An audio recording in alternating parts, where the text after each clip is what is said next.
Hi everybody and welcome. Can everybody hear me?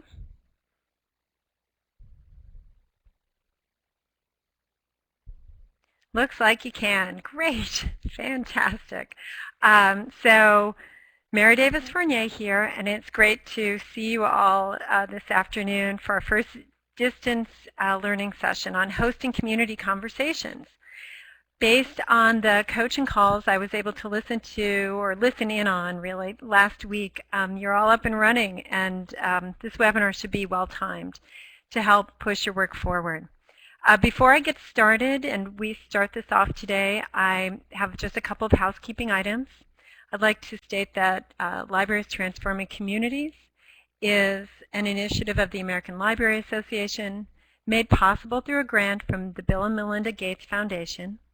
ALA is partnered with the Harwood Institute for Public Innovation on this important and wide-ranging initiative based on their approach of turning outward to affect community change. I have a couple of technical reminders for everyone that Brian has already posted in the chat box, but I will restate.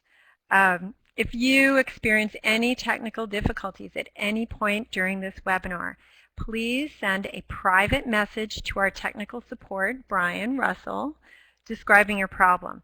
To send a private message, hover over Brian's name at the top of the attendee list and select Start Private Chat With. Also, please note that this session is being recorded, and the archive is going to be made available in ALA Connect, the PowerPoint and the audio as a combined unit. And so that means that all text typed into the chat box is being recorded as well. And we'll send you the link to the archive version as soon as it's available. We will also post it on the project website. And the archive will be accessible for you to share with your colleagues, peers, team members, and anyone else interested in this work. And should you not already have it at hand, please download the Community Conversation Workbook right now. This is a tool that today's webinar will illuminate, and you'll be referring to it. You'll be referring to it, and Carlton and Jan, our presenters, will refer to it during the webinar. For those of you with your Public Innovator Lab binders handy, it's included in there already past the last tab. And I see Brian's just posted the link, so it's a hot link in the chat box in case. So those are all my housekeeping announcements. I'm going to hand it off to our two excellent presenters, Jan Elliott and Carlton Sears, both Harwood certified coaches. And I'm going to say, take it away, Carlton, and mute my microphone. Thank you. Okay, and I want to check everybody hearing me okay. I get a yes from somebody. Yes, super. All right, so welcome, and it's great to see everybody again. And let me just move right on to what we're going to cover today. Today's webinar is going to go through basically what you need to think about just in terms of the background about what these conversations are intended to do, how to set them up, how to get started, some tips for the conversation leaders, some things to think about with the initial questions as you get started, some tips for note-taking, and a little bit around community conversation strategy. We're going to be pausing after each one of these sections to allow you to ask questions. So what we'll do is go through a few slides. We'll stop after those few slides, take whatever questions that might surface for you, move on to the next section, and then at the end we'll have more opportunity for questions. Jan and I are both going to be doing this. I'm going to be taking the lead at the beginning, and about halfway through, Jan's going to be picking up and taking it to the close. So to move right on, about what the community conversations are in brief. This is discussed on page 3 and 4 of the lab binder, which is, or the community conversation workbook, which is at the end of the back of the lab binder. These are about 90 to 120 minutes long conversations. You may encounter in the workbook references to these being hour-long conversations, and it does that, for example, on page 5. but I would assure you that they are generally 90 to 120 minutes long. The key thing to note about them is that they use very lightly structured, open-ended questions. And though being lightly structured and open-ended, they have a very clearly defined goal that has been rigorously tested. And these have been employed thousands of times in different settings. The goal with these is to gain public knowledge that you'll need to be able to move forward. And what you might remember from the training in Denver is the public knowledge is that deep knowledge of the community that we discussed in the 3A's exercise. It's a type of knowledge that is distinctly different from expert knowledge and which most organizations do not have. And that's talked a little bit more about on page 4 of the Community Conversation Workbook. These are, as it says here, they're a very different kind of conversation. Some of you may be familiar with National Issues Forum. The difference here in essence is that asks you frame the conversation in a way that lets a response be open-ended. That's what these do. Everything is framed so that they have an opportunity for people to engage on their own terms and come up with their own answers, and so you can get a sense of the natural webs that people form between shared aspirations, concerns, and issues. And the reason that's important is when you're ready to take action, it gives you a sense of where to start, since you have an idea of how people knit aspirations, issues, and concerns together.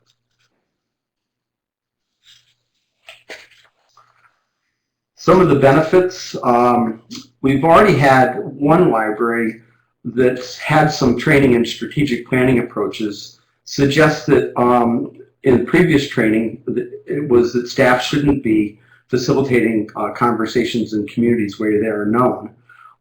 Perhaps because that would allow the facilitator to be neutral. That library had an insight that really this approach suggests something different and that it can serve dual purposes. And that's correct. Having staff involved allows you to gather public knowledge and strengthen relationships at the same time. You can view community conversations as an initial step in the engagement process, where you're gathering public knowledge and strengthening that relationship with community members. This allows you to explore with participants if they want to stay connected and be part of actions going forward. I'd offer one other reason that's important for staff, or for that matter, people in the community that are known to be close to the library. Another reason to be involved is that quite often these conversations become very personal, and you discover what people really care about very deeply. Sometimes these can be hard conversations because they are so personal, but merely hearing this firsthand and capturing it so that it can be shared with others can be a real motivating force. And we'll be talking about the implications of this for the conversation and a note taker in just a few minutes. Just to give you a little sense of what you need to think about going forward, you're really doing two things at once at the beginning. You're developing your competency to do these conversations, and at the same time, you're starting to gain public knowledge from which you can start to discern themes across multiple conversations. You'll usually have some insights after 3 or 4 conversations that will point you in a particular direction where you might want to go deeper. And we'll be discussing deeper conversations versus general conversations later on in this webinar. As you do your initial conversations, Jan and I are really going to encourage you to bring your experiences into the monthly coaching call. What you found worked for you, what you found that you had a challenge, where you have questions. This shared space where you talk about the experience is important to developing your skills and the competency of the whole group to be able to do these conversations. So I want to pause at this point and just ask if there are any questions up to this point. Next thing we're going to be getting into is how to set up the conversations, some tips for leading them, some tips for note taking, and some conversation strategy.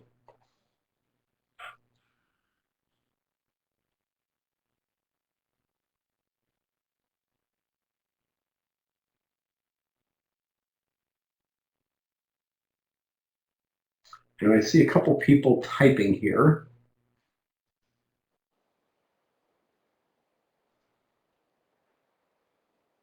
So there's one question here, how large a group should be assembled for a community conversation? And we're going to be getting into that very soon coming up.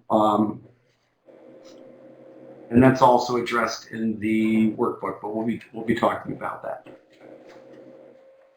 Any other questions up to this point?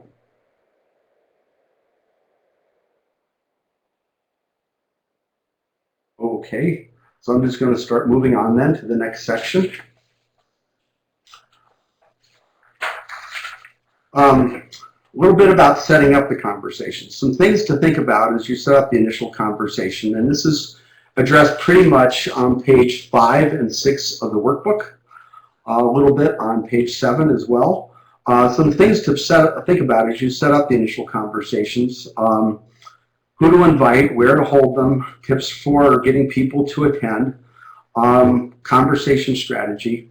One of the things that I would suggest that you think about is that in terms of who to invite, initially, just think about you're starting to get this out, to get some experience with this initially. Think about some webs in the community, some groups that you might be able to engage and come to a conversation. Think about some people that might help you in to invite some of those people. You need to think about reaching different sectors and different parts of the community that you're trying to reach. But I wouldn't so much worry at this point about a great deal around conversation strategy and issue, because you're trying to gain some general public knowledge. You're trying to gain competency. And the initial hurdle a lot of people have is just how do we invite people into this conversation and get started? A lot of times it's starting with a safe space. It might be starting, for example, with some service organization or community group that you have some familiarity with. So just think about where can I get started with a group. The more you do this, we'll start getting into strategies about specific groups to target as you do more of these things. The workbook talks a little bit about where to hold these, and I'd say libraries are excellent locations, community centers, often places of worship. Some of the less desirable areas are listed in the workbook, city hall, schools, fancy hotels, and if you think about that a little bit, the reason for that is some people have some experiences with those places that may not necessarily be the greatest, and you want to create an environment where people are comfortable, they feel good about going there, and just the mere characteristics of the place doesn't create a hurdle. One thing I want to point out is there's a template in here for inviting people into a community conversation. That's at the bottom of page 6. You don't have to use that verbatim, but if you do change it, I'd encourage you to pay special attention to the language of the invitation that you do develop. Think about the expectation that the language of the invitation sets. And there's a lot in the workbook on leaders and note takers. And for leaders, a couple of things to just keep in mind is that the facilitator really has a position in these conversations, and it's to leave the conversation with specific pieces of knowledge that we're going to be talking about in the coming slide. Getting this knowledge from the conversation takes, as I said, fostering the right environment. The leader needs to be intently curious, prompting people to go deeper and help the group explore how they make sense of differing points of view. The note taker needs to try to capture this information so that later on those reviewing the notes are able to see patterns and themes that span conversations. Jan and I are going to be posting a sample of conversation notes on ALA Connect, and I'd encourage you to take a look at that. It'll help you see what notes look like that will allow you to do this. There's a couple pages, 8 and 9, that are tips and traits for the conversation leader in the workbook. Reviewing these before a conversation can be really helpful, especially if this is new for you and you're just getting started. Remember again that initially you're doing two things at once. You're developing your competency and you're also gaining public knowledge. Bringing your experience into the coaching calls, again, I want to emphasize this is going to be a really important part of developing everybody's skills and comfort with these. The questions themselves are in the workbook, and they also help to set this up. The questions, like I said, are completely open-ended. They're very different than a survey or a focus group. but the direction of the conversation that these questions has is not open-ended. The questions have a goal and purpose to them, and you'll notice when we get into that there are prompts that in the questions that can cause participants to go deeper. The success in making this happen stems from the way the conversation is really set up from the beginning, and from the expectation that is set in not just the invitation, but how people are reviewing the ground rules at the outset and being clear about the role of the conversation leader and note taker. And all that, as I said, is reviewed in the workbook, especially on pages 7 and 8 and 9.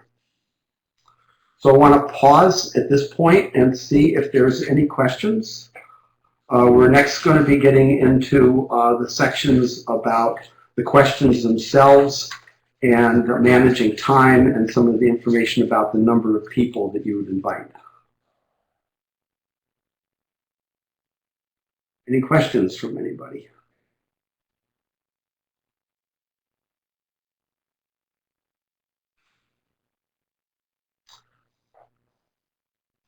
So if you want to invite people who may have limited time or are current community leaders, would it be better to talk to them early in the process or later? Does it make a difference? I'm thinking like people like executive directors, CEOs, etc. So one of the things that I'd have you think about is in terms of limited time, really be clear with people about the time that it's going to take. You do get into situations eventually where you're going to be able to calibrate which questions you can get through and which questions you can't get through. But at this initial piece right here, you want to be able to practice going through all of them and giving space for people to go through them. We're going to be talking a little bit under time management about how to calibrate the number of questions with the number of participants and going deeper. But at the initial outtake, if people have limited time and you've got some initial people that you want to invite that may fit, I'd be clear with them that it's going to take an hour and a half at least, and that you'd really like to have them there for that piece. Later on, you might be able to get some people into conversations that can't give you that time, but I don't know that I would start there.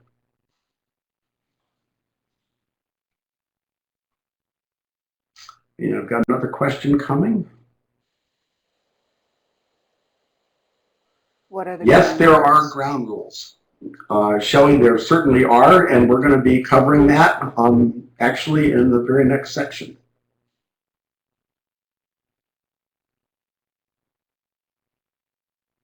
So if there are no more questions, let me just move right on. And we can revisit any of these things later on, so we can keep bringing up questions that might surface for you. So the questions are in the workbook on pages 13 and 14. You'll see 10 questions, and page 12 has the setup of the conversation that you want to go through when you're having your initial conversation, where it talks about introductions, setting expectations, describing to people what you're going to be doing, reviewing the ground rules, explaining your role as a conversation leader, as a note taker, and then getting started. I do want to point out that the ground rules are on page 11. That page is identified at the top as the value of community conversations. We'll need to change that. Those are the ground rules. And I would encourage you to go through those at every conversation. Even after you get skilled and well experienced with these, this sets the tone and the tenor for the kind of conversation and behaviors that you're hoping people are going to have. So that's on page 11, and they're real simple. It's have a kitchen table conversation. Everybody participates, no one dominates. There are no right answers. Draw on your own experiences, views, and beliefs. You do not need to be an expert. Keep an open mind. Listen carefully and try hard to understand the views of those who disagree with you. Help keep the discussion on track. Stick to the questions. Try not to ramble. And it's okay to disagree, but don't be disagreeable. Respond to others how you want to be responded to, and have fun. These conversation ground rules are really an essential piece to start with before you get going on the conversation. As you go through the questions on pages 13 and 14. Each one of these questions has a purpose to them. The first one, what kind of a community do you want? And you can see some sub-bullets under there, which are some prompts to allow you to go further and deeper when people start talking about that. Question number one is really where you start to uncover what people's aspirations are. Similarly, question 2, where it talks about the most important issues when it comes to the community, that starts to identify really what the main concerns are. Similarly, when you go through questions 3, 4, and 5, you'll start to uncover the specific issues that people have. Questions 6, 7, and 9. If you look at those, what do you think is keeping us from making progress? When you think about what we've talked about, what are the kinds of things that could be done that would make a difference? And 9, if we came back in 6 months or a year, what might you see that would tell you things we talked about are starting to happen? Those all start getting at the kinds of actions that people think can be taken. Question 8, where it talks about what groups or individuals would you trust to take action on these things, really gets at the issue, the question of who is trusted. And question 10 raises the kinds of questions that people have in mind. One thing I would encourage you to think about is even after question 10, don't stop listening. When you're done with that last question and people are just milling around and talking about the conversation itself, their experience with it, quite often you can hear things there about ideas people have for moving forward. They may raise, for example, who else you could talk to that they think would be good places to have a conversation. They may talk about something specific about the issue that was raised. They may bring up other ideas about actions that can be taken. So even after the conversation is over and people are leaving, keep your listening hat on and continue to ask some of those probing questions that are listed in the bullets under the questions to continue to get information.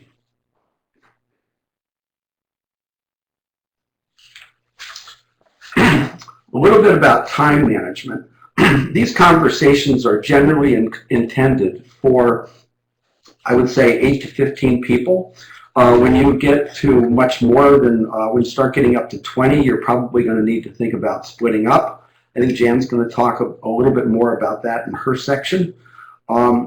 One of the things to think about is there's a balance really of time here, because if everybody's engaged and you have, for example, 15 people, and people are really going deep on some of these issues, the degree to which everybody is able to go deep, having maybe 90 minutes, going through 10 questions can be a real calibration thing in terms of managing time.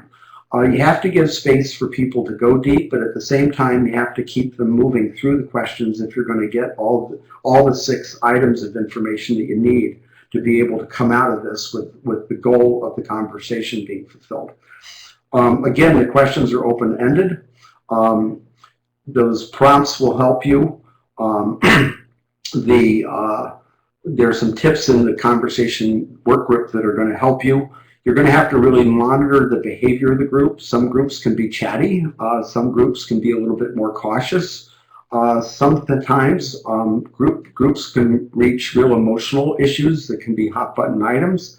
There are some tips for how to handle these things in the conversation workbook that you can look at, and some of the tips for things that come up on a regular basis. Let me see, there on page 10 that you can take a look at under troubleshooting guide, some of the things that often come up.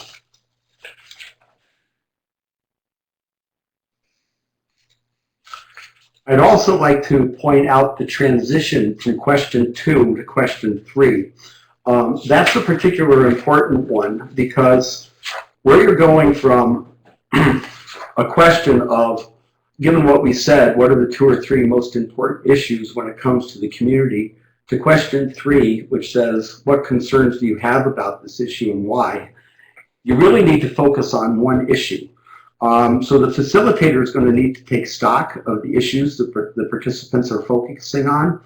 If they're focusing on several issues, you're going to make an assessment and say something like, it sounds like you're focusing mostly on blank, say education or income or some other, whatever the issue is. And you might ask, am I hearing you right?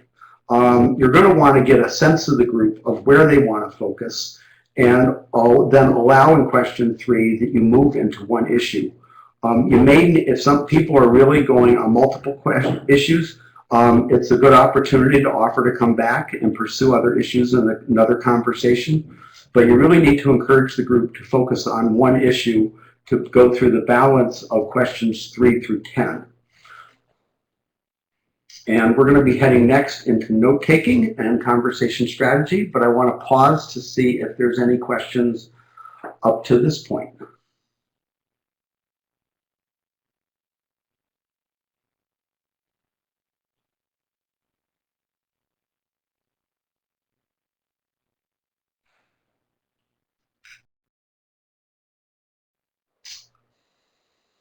We have one person typing. I think it's Mary Davis. Carlton, this is Jen. Well, there's a question. Don't get through all the, okay, what happens if you don't get through all the 10 questions in the time you've set aside? Well, one of the things that I would offer is that in your first few conversations, that may very well happen because you're figuring out how to calibrate it. The other thing you're going to note is that people move very naturally through these questions. You may even see an experience that when you ask one, people naturally go to number 2, naturally go to 3, and you don't find yourself even needing to ask that specific question, but you do want to prompt that they go through them. If initially they don't get through all the questions, I would say don't worry a great deal about that at the outset, because you're learning how to calibrate and how to manage the conversation. That being said, if you can manage your time, and being explicit with people that you have 10 questions to go through, you're going to try to get through these, take stock of where you are, that's fine. But one of the things that's going to be helpful is if you have your first 2 or 3 of these, come into the coaching call, talk about your experience. You're going to end up learning from yourself. How do you manage the time and expectation given the different demeanor of different groups? So eventually, the answer to this is we want to develop the capacity to get through them all. It's a little bit of a learned behavior, and it will take a little bit of time, but it doesn't take that much time. Any other questions people have? Kelly was typing. I don't know if she changed her mind or if she has a question. Should the single main concern be quite general and or broad? Well, I suppose that raises an interesting concern about what we mean by general or broad, and it's similar here to, as in not in potholes. Yeah, so, actually, it wouldn't surprise me if initially people focus on some really granular thing, but you're trying to get at underlying issues that people really care about that are going to create change conditions in a community. Potholes are a pretty specific thing. It's a different thing when people talk about that you've got kids struggling in school and they're not able to get access, for example, to materials that are going to help them succeed. Again, this is going to be something that we're going to want to bring into the coaching session. I would say generally, though, the main concern is something that's going to be specific enough that people can wrap their head around it, but they're also going to be able to uncover some specific issues tied to that concern that maybe a group can start thinking about how can you take action on them. But again, we're going to be covering this as people have the experience they have in the conversations. We bring those into the coaching sessions.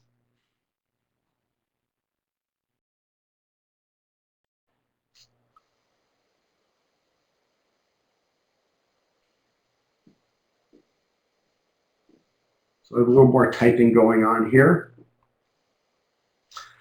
So ideally, the main concern emerges from the conversation. Exactly. I mean, you're going to be asking these open-ended questions, and you're going to be having people raise the concerns that are on their mind, and then they're going to naturally flow to what is it about those concerns that causes though to be there, and that's when they start shifting into issues, and then they start talking about how those issues affect them personally and why they're important.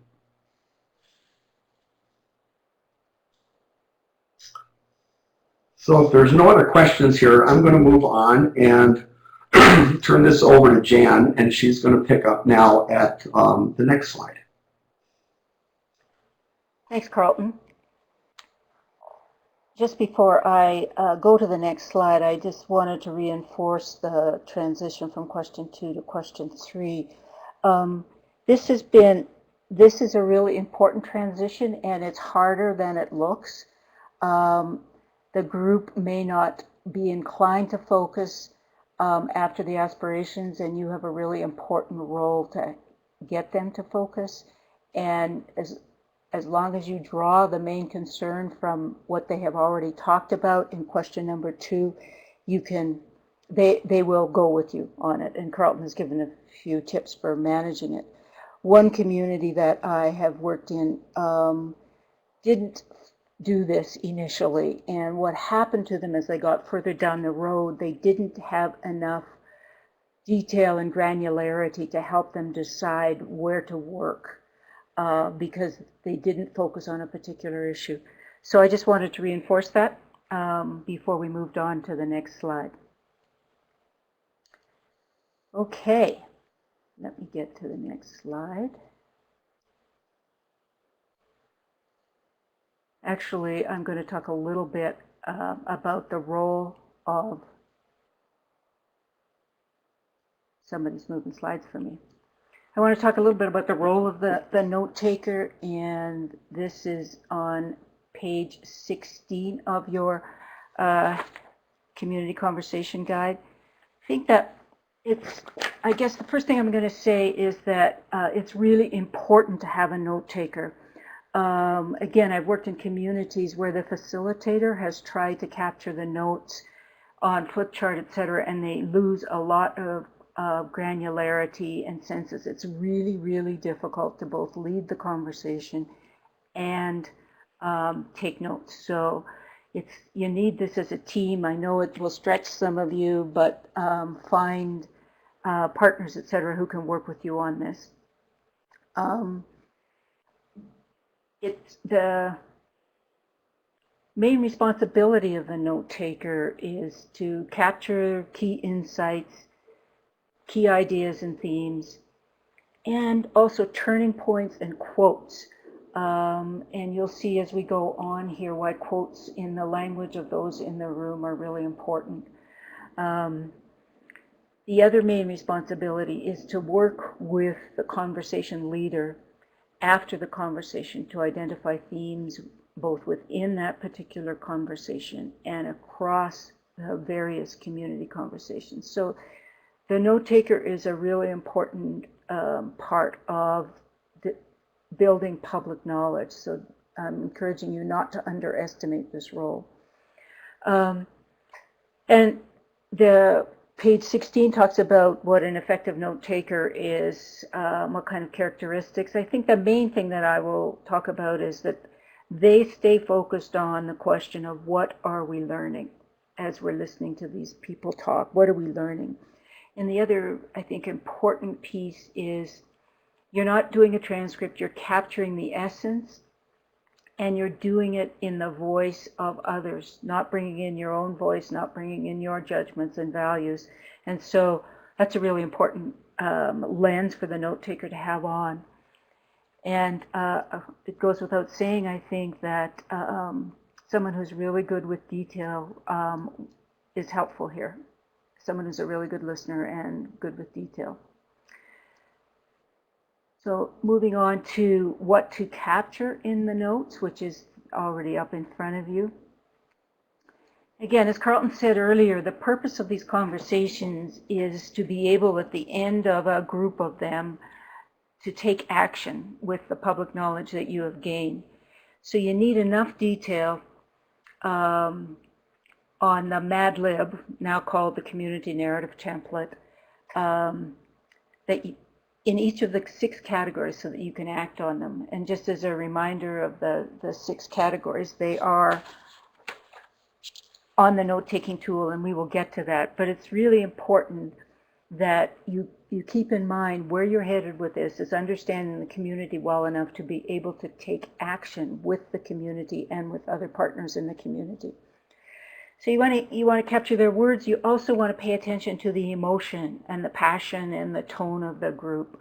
You want to listen for major turning points in a conversation. You know, what created a big shift in how the group was talking and what they were talking about. And it's also really important to pay attention to the tensions that the group is wrestling with, where there's a disagreement. It's good to note those things because you're not going to get agreement. You're not looking for consensus in these conversations. So pay attention to those as well and capture that. And lastly, use their language. There's a big temptation because we're professionals to, as we begin to theme these and etc., there's a big temptation to use more professional language. It's really important, again, to use the language of the folk in the conversation. As Carlton said earlier, if you review the tips for note-taking on page 16, if you review those before a conversation, it can be really helpful, especially while you're learning this skill. Even if you may have facilitated many groups, etc., this is a different kind of conversation. So take the time, just review these, and just remember again that you're doing two things at once initially. You're developing your competency in capturing notes and in leading these conversations, and you're gaining public knowledge at the same time. I didn't say that, I didn't mention the overall goal as you're capturing these notes and as you're leading the conversation, and that is both to hear what participants are saying and to understand why they are saying it. So listen for the why underneath as you're taking notes and as you're leading these. You want to capture the details, etc., and looking for patterns over time so that you can use these to create themes. And finally, you're capturing this information so that you can actually theme these, so that you with others who are in maybe leading conversation and taking notes can pick out themes and patterns that span conversations, because they will form the community narrative, which is your way of talking about the public knowledge that you've learned.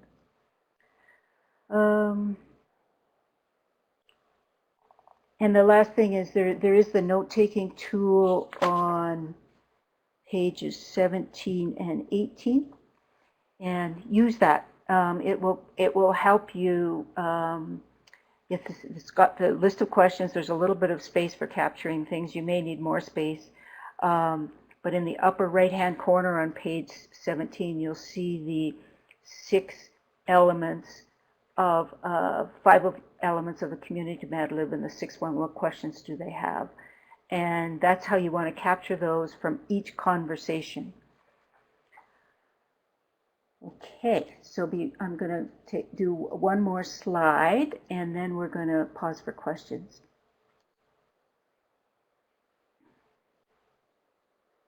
Moving from raw to categorized notes.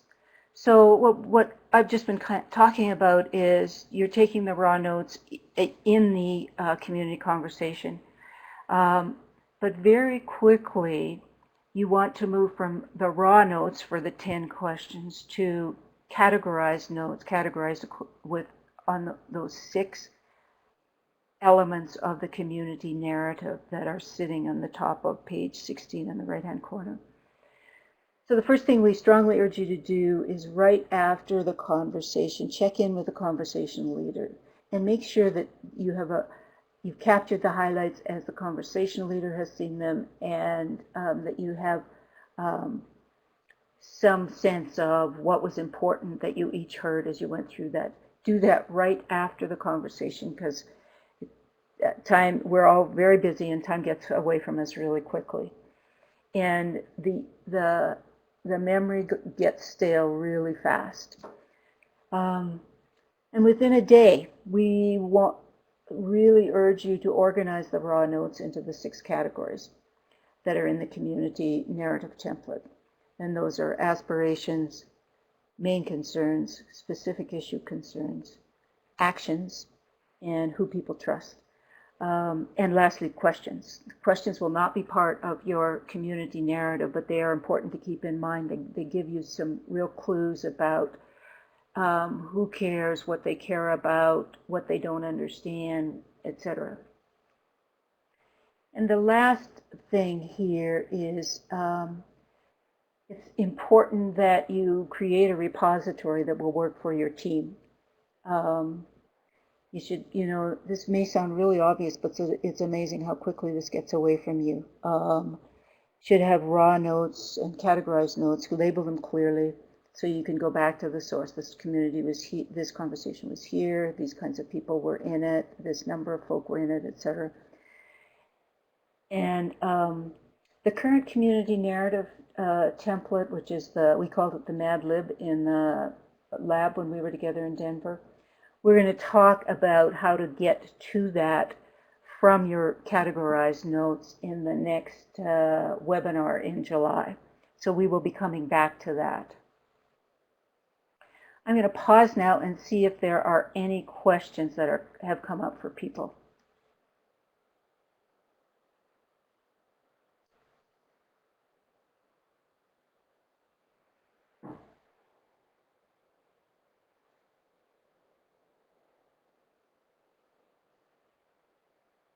Okay, silence is. We have one person typing. Okay, thank you.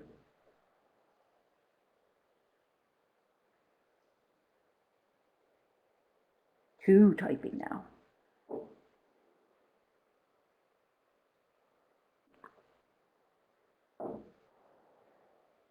While they're typing, I'm just going to do a reminder to make sure that you follow up with each group that you are in conversation with. It's really important that you get back to them, and that's a commitment that you make in the invitation often. And there's a suggested template on page 23 of the guide that you use to get back to folk. Okay, questions. We've got a couple here. Let's see what they are. Just let me get them here. And I have a very small little box. Bum, bum, bum. I can see the Denver sessions. Hang on, I gotta get the. Should the note taker be taking notes that everyone can see using flip charts like we did in our conversations in Denver? So yeah, what that's referring to is we use that for the innovation space, testing the innovation space in Denver. Okay, thanks, Carlton. That's a very stylistic thing. It depends a lot on the conversation leader. Whoops, you're talking about the note taker, or you're talking about the note taker. The taker is not taking notes that everyone can see. It will be distracting. The conversation leader could be doing some of that. That's most of us do that who work in groups like this. Just make some notes, especially in the aspirations part and the main concerns part, because you're going to want to come back to those as a conversation leader for the transition between question 2 and question 3.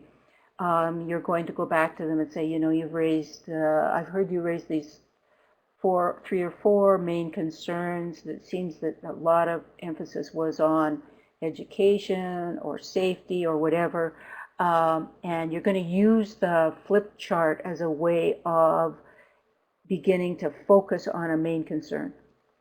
So I hope that answers your question, Clint. So let me just keep going here. Do a Mad Lib for each individual conversation, right? You can, after each conversation, you will probably find yourself, when you move from raw to categories notes, you've basically done a Mad Lib. So yes, you're doing it, and we encourage you to do the day after, so you're basically doing that. What you don't need to do is send out an individual Mad Lib to each of the communities that you've had a conversation with, or each of the groups. That becomes really time consuming, and it doesn't add a lot of value, and you already have limited time to do this kind of work.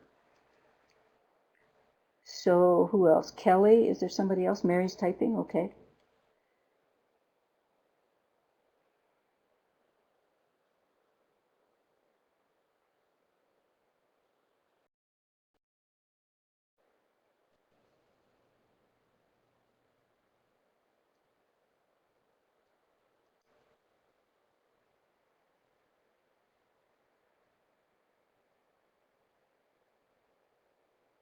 Mary's just providing some advice from her experience in conducting community conversation sessions. That's a really important point you've just made, Mary. Don't sit in front of the group, sit off to the side or at the back, usually at the back of the room, and take your notes. The conversation leader will tell the group that Mary's sitting here and we'll be taking notes because it's really important we capture your thinking and what you're saying, that kind of thing, so that they know that there's a note taker there. So thank you, Mary, for that reminder. Carlton Sears is now typing.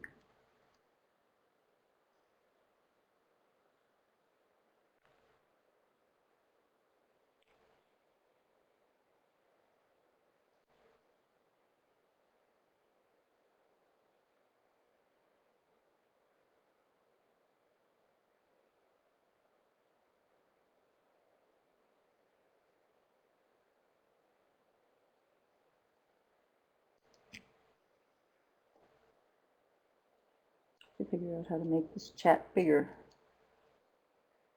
Maximize. Let's see what happens when it takes over the.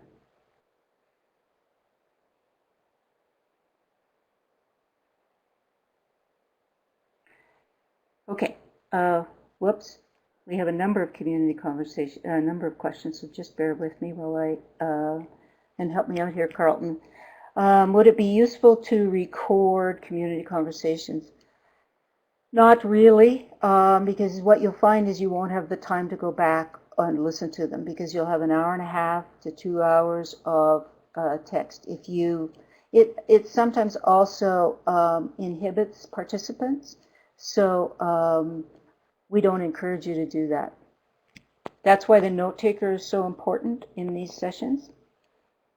Carlton has reminded us that what we called the Mad Lib in the community narrative template is now being called the community narrative template.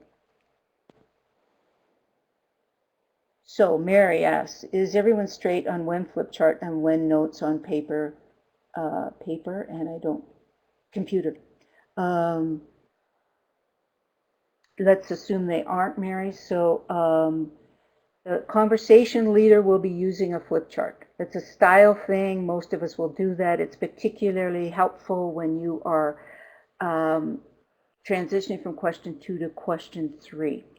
The note taker is taking notes either on their computer or electronic device or on paper. Hope that's clear now. The thing I might add there is don't get hung up that you have to do that if you're not comfortable in doing it. If you are more that you want to really just focus on listening and engaging in that way and letting the note taker do it, it's not required that you do that. It's just many people do, but don't feel that you have to. Yeah, that's. Thank you for that reminder, Carlton. It's a very personal style thing. I'm just really used to doing it, and many of the some people are really good at theming in their head and following patterns in their head. Well, then don't use a flip chart. If you're not comfortable with that, then I really encourage you to use a flip chart, the conversation leader. Any other questions on that before we move on? Okay.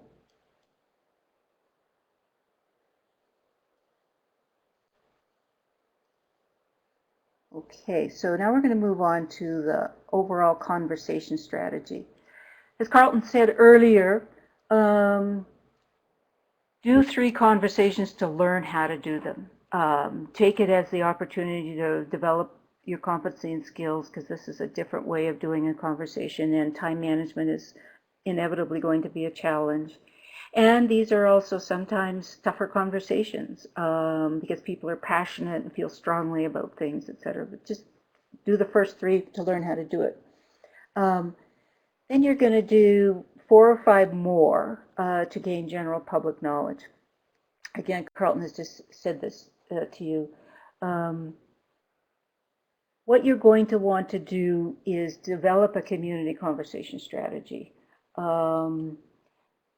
usually I'm going to move to the next slide because it's on the next one.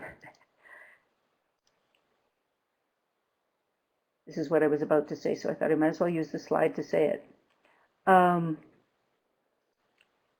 One of the things you're going to want to do very early on is just think about where and with whom you will have your conversations. This might sound like a bit of a no-brainer, but I think we've learned, I know we've learned in communities that they can get through 8, sometimes 15 conversations, and then they realize they don't have the kind of demographic that they've wanted. They haven't really thought that through. That as many people didn't show up as they were hoping, and so when they look at their demographics, they have realized, oh, we have too many of X kind of community member, and we don't have enough of this other type of community member. So at the front end, think about the kinds of folk you want to build your public knowledge from. And you're going to ask yourself questions like, who do you need to talk with to have confidence when you are sharing public knowledge with others? So you're going to be sharing the public knowledge and the community narrative template with potential partners or existing partners in the community. You're going to be sharing it with the board or your advisory group, etc., with government officials in your town or in your area, etc. So ask yourself, to have confidence and to meet that test of standing on a table, the intentionality test, who do we need to talk with so that we do feel confident in the community narrative that we have developed. An important question for some communities is, do we need to cover many geographic areas of a community, or do we want to have several groups come from a particular part of the community?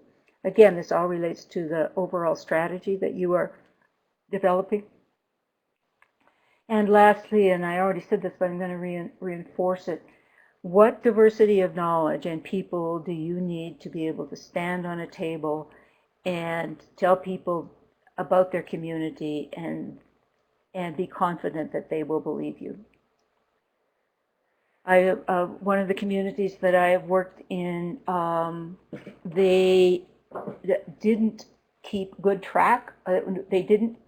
They started to develop a overall conversation strategy, and then in their day-to-day busyness and rush, they actually partnered with libraries, the local library, and they had libraries set them up. And so they began to lose some of the overall strategy as they moved forward. And when they stepped back and created a overall record of how many people of what type, what age, what sex, what race, etc., they discovered that they were that Latinos in the community were way overrepresented, and that they hadn't very many of white middle class, if I can use that language, or middle class folk.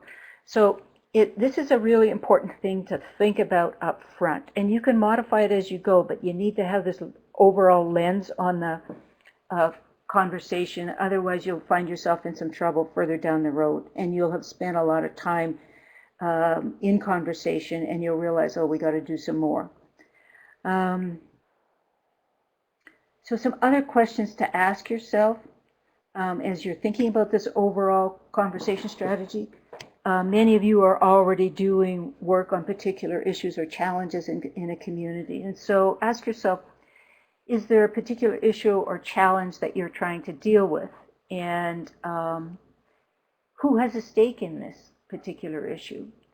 And what's it going to take to understand how those who have a stake in it, think about this? And what I've already mentioned, are there different groups you'll need to engage? And again, you will know your community, you know the kinds of issues and challenges you're already working on or interested in. So consider these as you develop your overall conversation strategy.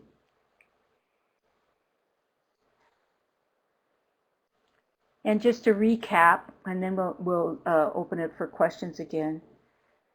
There are 3 strategic variables that you need to think about as you are developing your overall community conversation strategy. Who do you need in the room? Are you hoping to get a mix of people from different groups within the community?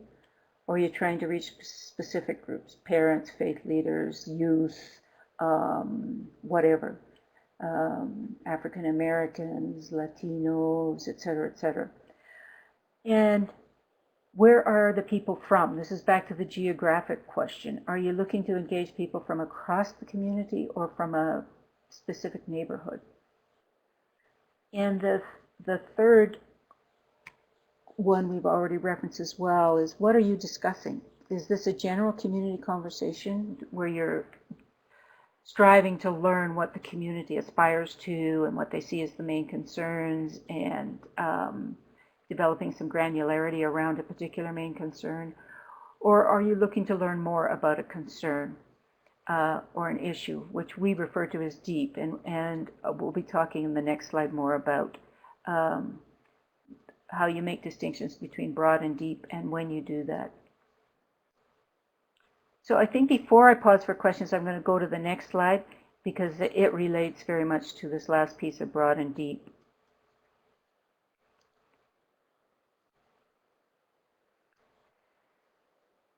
So before you engage in community conversations that are about a particular issue, you need to be really well grounded in the aspirations of the broad community, aspirations and main concerns of the broad community. So when you have a good sense, you feel you've got a good sense of broader community aspirations, then you can move to deeper conversations. And usually somewhere around 8 conversations, believe it or not, you have a pretty good sense of what the broad community aspires to, what they see as the main concerns, etc. That to some large communities like LA and San Jose, etc., that can sound like dreaming in Technicolor. But what we have learned over the years is that you can do more, and many communities have done many more, that what you will begin to find is a repetition. You'll begin to hear the same aspirations, the same main concerns, etc. So what we're trying to do is also help you be really efficient here at the same time. And usually around, as I say, after 8 to 10, you're going to find things start to repeat themselves. Once you have done that, then you can start to consider, where do we need more knowledge? Where haven't we learned enough deep knowledge so that we can effectively go to work on a particular issue? And I'll use one of the communities I'm working in. They've done a lot of work on financial stability in the community, and this is also turns out to be the same community that had trouble moving from the transition from question 2 to question 3, and didn't in many conversations. So when they began to look at the sweet spot, the conditions that need to change, and the issue or challenge we're going to work on, they decided that they needed to understand better how people thought about the issue of financial stability. And they are also going to check in with some groups around what kind of language they should use. Should they be using financial stability language or what? That's an aside. But they had done it over 15 community conversations, and only then did they decide that they needed to go deeper, because they didn't have the kind of granularity they needed. So what's really important here is to keep asking yourself what work you want these conversations to do. Do you want them, are they still about the broader community aspirations and main concerns? Or are you now ready to go deeper on a particular issue? And if you're ready to go deeper on a particular issue, a couple of important things to note. You'll invite people to a community conversation on financial stability, education, quality of education, whatever. Pick your issue. New Americans, recently arrived immigrants or whatever. I'm using language that may not be appropriate, but you will know what is the best language to use in your invitation. So you invite people to a deeper conversation about X, but you begin that with the broader aspirations that you've heard, broader aspirations, main concerns. Basically, you begin it with a Mad Lib that you have developed from the 8 to 10 conversations that you have already done. And you ask the group, before you move deeply into the particular issue, you ask the group, does this resonate with them, these aspirations? Is there anything they'd like to add to that? So one couple of final things. When you're thinking about further conversations, always ask yourself, what is the work that I want this conversation to do, or that we want this conversation to do? And check in, how can further conversations or deeper conversations help the community move towards its aspirations? By asking yourself that regularly, you'll find yourself doing much more targeted and strategic kinds of conversations. And given here's where it gets back to your organization and your library and your aspirations. Given your organization's aspirations for the community and the work that you're doing in it, where should you hold additional conversations? And why?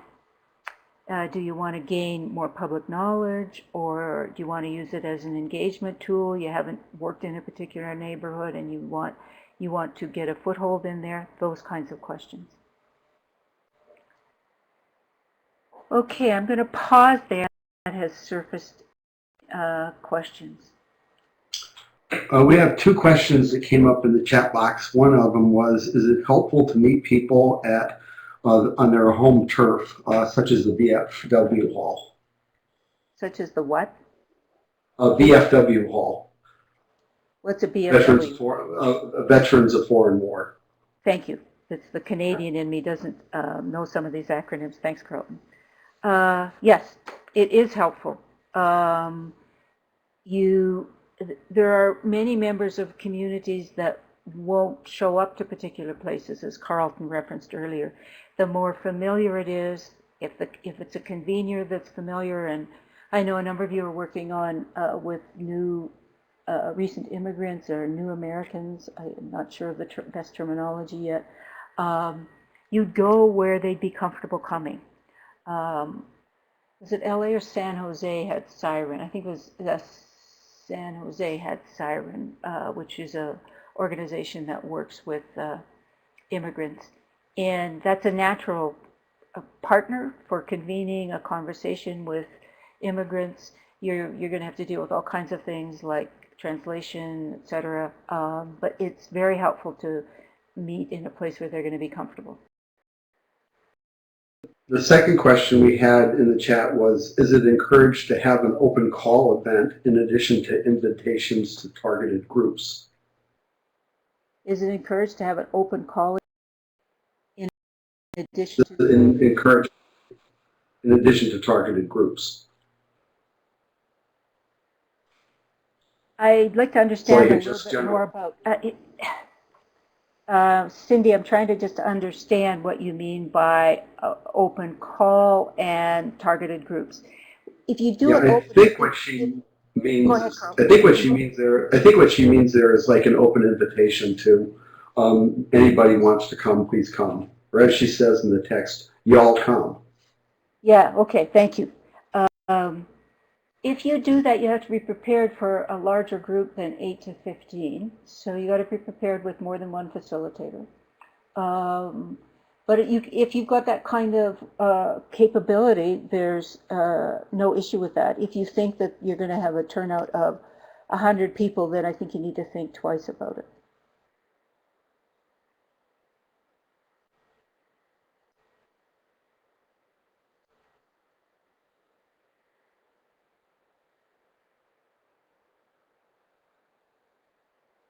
I think Randall has a question. When we think about who we will invite to a conversation, are we thinking primarily about inviting community leaders or regular folks who live in the neighborhood? Definitely regular folks who live in the neighborhood. You want to hear, this is also an engagement tool.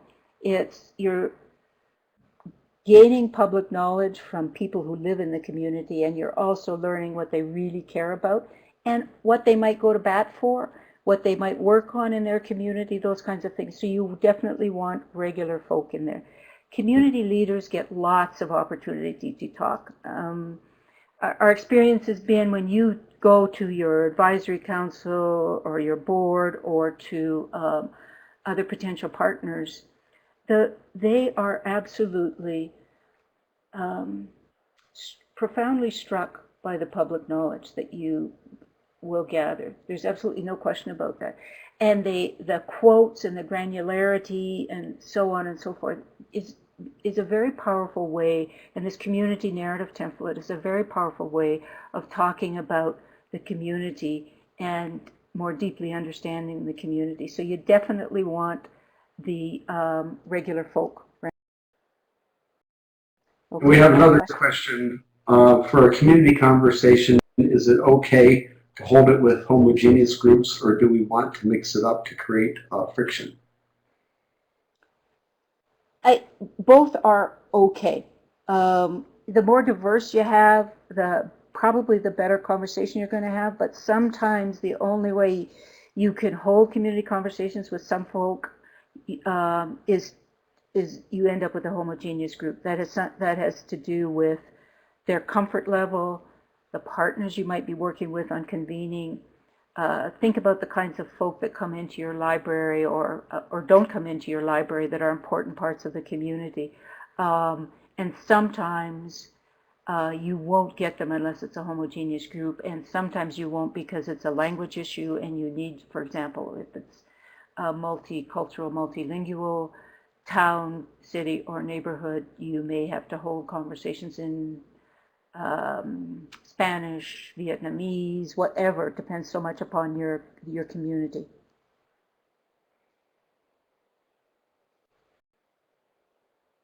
Do you recommend trying to host a conversation before the July webinar? Yeah, why not? If you're ready and have got the time, absolutely, because in the July webinar, as Carlton has said, and I've reinforced it, you're doing two things at the same time. You're learning how to do this and building public knowledge. So this just get started. If you can get one set up and so on, it may help you be more ready for the theming webinar as well. Absolutely, get started.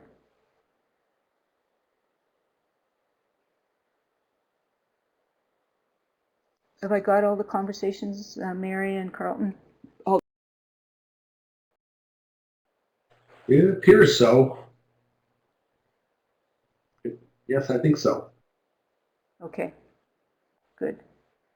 So we have, it's well, where I am, it's 1:40. We've got 20 minutes left, so there's a couple of things that we want to do. We're going to talk about next steps, and then we're going to ask you just to talk a little bit about where you are at on community conversations, how you're thinking about them, et cetera, in the remaining few minutes. But before we go there, Carlton and I will post on ALA Connect some sample notes so you can kind of get a look at how other people have captured community conversations. And we're going to ask you all to post your initial community action plan to ALA Connect. And we say initial because it was about, you've all been on coaching calls with us now. And in the group that I was in conversation with, they all were agreeable to posting their action plan. Just a big reminder that this is about peer learning as well. You can learn a ton from each other. And by sharing, no matter what stage you're at or how sophisticated or unsophisticated that plan is, it's very context specific. So please post it on ALA Connect. And the next webinar is July 22nd, 2:30 to 4 Eastern Daylight Time.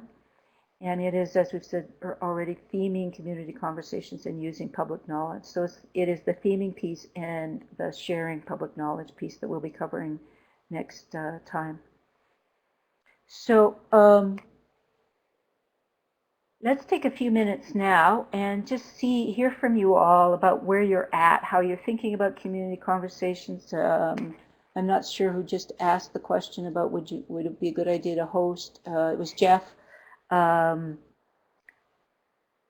Please just indicate in the chat, I guess, that you want to start, and we'll and get yourself off of mute, and let's hear about how you're thinking about it. You don't and where you're at on thinking about community conversations.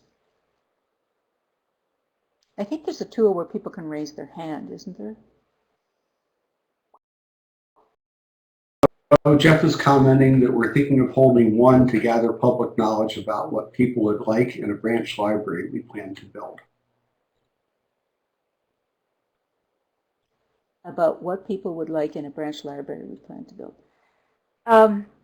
Jeff, I think the first thing that I would say is that you can do that, but you have to start with the first two questions. And that is, what kind of community do you want? And given what we just said, what are the 2 or 3 most important issues when it comes to the community? You've got to start there. Otherwise, the public knowledge you're gathering is only about what kind of public branch library should be planned to build. Not that that is an unimportant issue, but you will learn a lot about the community by starting with the 2 broader questions. And if you choose to start that way, the invitation is going to be, come and talk to us about the kind of public library you'd like us to build. You're asking, making sure that the first 2 or 3 questions address exactly, Jeff.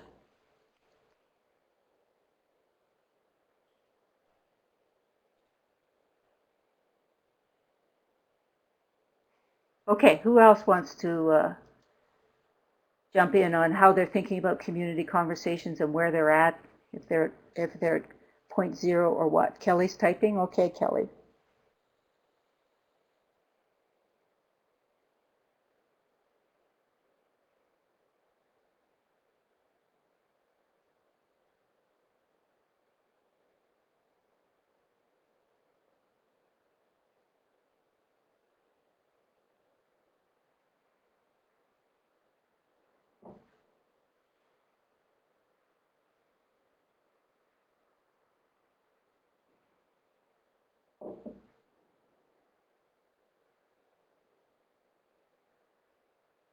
Okay, Kelly, let me see. I have a better understanding of why we are supposed to have cycles. I anticipate that I won't know what issues to address in depth until we go through a whole 6-month cycle of these conversations and learn more about community issues. So Kelly, that whether it's 6 months or 3 months depends a lot on your resources and the commitment to this. You are right that you will not, unless some libraries may now be in a position or may have already decided they want to go in depth, they want to have community conversations around a particular issue. I think most of you are not in that place, but I'm not sure. So you're right, you will go through probably about 8 community conversations, 8 to 10 rough estimate, and learn more about the breadth of community issues before you will go in depth.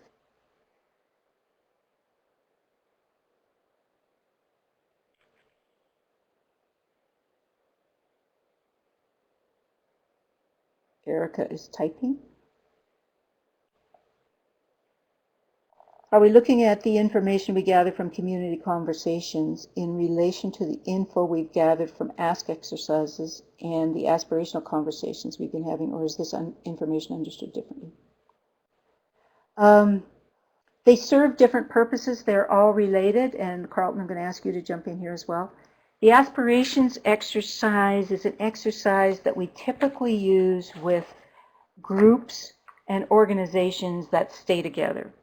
For example, boards, advisory groups, potential partners or existing partners, task forces that are working on a particular issue, etc.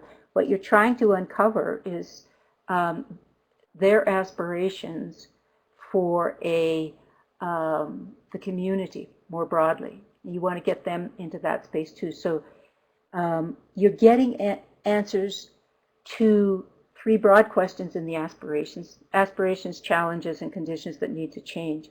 What you don't get enough of, Erica, is the kind of detail and granularity on a particular issue that will help you decide where you want to work and put your efforts, what sweet spot you want to work on, and what community conditions you need to be working on at the same time. So they are related, but they serve different purposes. The ask exercise is a kind of a quick tool that you can use one-on-one with folk at some kind of public gathering. And again, you don't get the kind of detail, granularity that you're going to need in order to take action. I hope that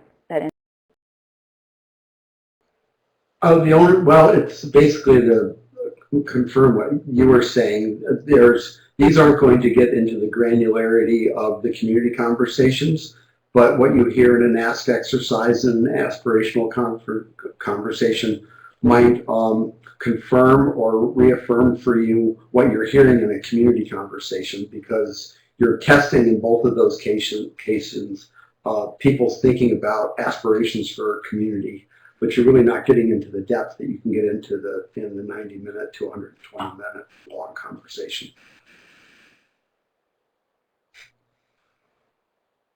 Erica's typing again. Gloria and Jeff and Michelle and others who haven't yet jumped in to say how they're thinking about this. Do you want to jump in and just tell us where you're at and how you're thinking about community conversations? So we have another question from Erica. Should we then invite some people involved in the earlier conversations, earlier exercises, to community conversations? By that, I'm assuming, Erica, you mean people who've been involved in aspirations exercise or the ask exercise? Yes, I think that's correct. Yeah, okay. You know, you could. That's just a judgment call that you need to make. If you think that they are important community members, everybody's an important community member, so that doesn't make any sense. If there's some reason why you think that it would be valuable for them to come into a broader community conversation, then by all means. There's no reason not to. For the aspirations exercise, you've often worked there with leaders, board members, senior management at a partner organization, that kind of thing. So less so there, because they have a chance to have their voice very often.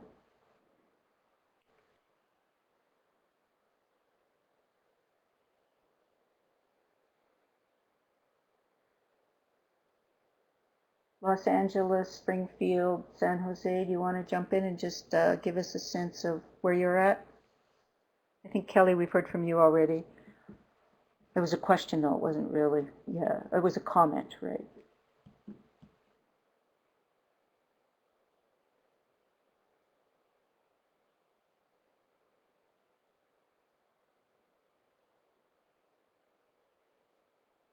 Multiple people are typing. Any other questions? I feel ready to proceed with our team. By that, Kelly, I'm taking it that you think you're good on figuring out where to start and just get started. Columbus needs to go. Thanks, and see you next month, Cindy. Yes, Kelly, thank you.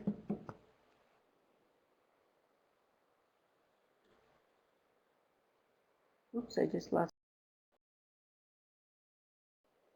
I might add, I know that a couple libraries, I've heard specifically from Tuscaloosa and Spokane, I think that they both have specific ideas about where they're going to get started with conversations. Yeah, thanks for that, Carlton. I'll also add for Hartford, the United Way has been actively working in that community for some time, and they were going to work in the same neighborhood. They're in conversation now with the United Way, trying to figure out if that's the most appropriate thing to do or whether they should be starting conversations in another neighborhood. So they're just trying to sort out where there's been a lot of activity around the Harwood practice in a community. They're trying to sort out the best way to proceed and make sure that there's alignment in the community. And also, I'm aware that Knox County has, I believe, scheduled conversations with in their community, and they're working with the United Way there as well. So Jeff says in Springfield, we're looking to start community conversations in our target neighborhood. And I'm guessing that is in the next little while, Jeff. Patrick says Spokane has identified 3 groups to approach but have not scheduled anything specific yet. That's great. Richard's here. I'm talking about Hartford. I didn't realize you were here, Richard. Jeff. The conversation about aspirations for the new branch is in relation to a planning and design grant, and we're hoping to incorporate some Harwood thinking into that process. Okay. And Michelle from San Jose. We haven't done a community conversation yet, but in the process of implementing in the coming weeks, we are planning to start one sometime end of July. That's terrific, Michelle. And Clint, Suffolk is planning to start the conversations in July. We have locations targeting diverse areas of the city, but haven't started working on people to invite. Great, terrific. That's terrific, you guys. The thing that Carlton and I really want to do is just encourage you to start, again, because you're both learning how to do this at the same time as you're building public knowledge, and the best way to do that is to get out there and give it a shot.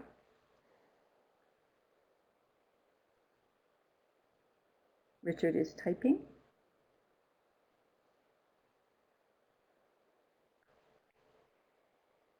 Missed the first third of the webinar due to technical difficulties. We'll listen to the recording. Great. Well, glad you could make it, Richard.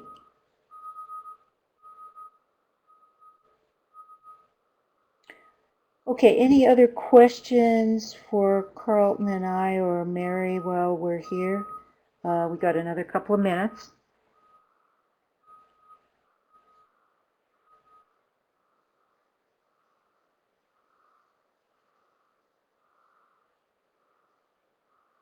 Okay, so just a reminder to post your initial plans, the ones that you've shared with Carlton and I. Post those on ALA Connect so your colleagues can learn with you and vice versa. Next webinar is, what's the date, Carlton? July 22nd. Daylight. Sending out some sample notes, and we will be talking to you next month in the coaching calls. And please feel free to email Carlton and I about any questions that come up for you. Don't let that stop your progress, you guys. One more thing, this is Mary, just to let everyone know that there were a few inconsistencies that have now been corrected in the Community Conversation Workbook. They are now posted. That version has been connected and was just a few minutes ago posted on the project website. So feel free to download that version. It simply has a couple of heading changes. It lists ground rules as a heading where ground rules is. We had some copyright issues with the term Mad Lib, and that has been corrected to community narrative template. And there are a few other things. So feel free to grab that version. Thanks so much.